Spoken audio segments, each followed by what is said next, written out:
কবি সুভাষ মুখোপাধ্যায়ের লেখা ময়দানব।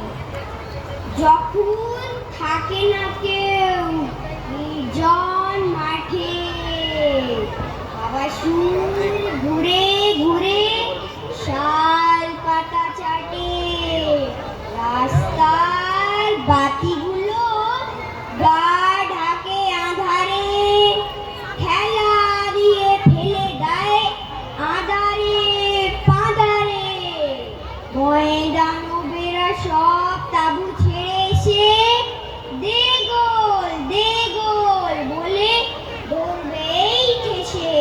তাছাড়া তো অ্যাং ব্যাং আর আছে চ্যাং, হাডুডু বলেই তারা খুলে নেবে ঠ্যাং। জোনাকিরা উড়ে এসে গায়ে দেবে ছ্যাঁকা, যেও না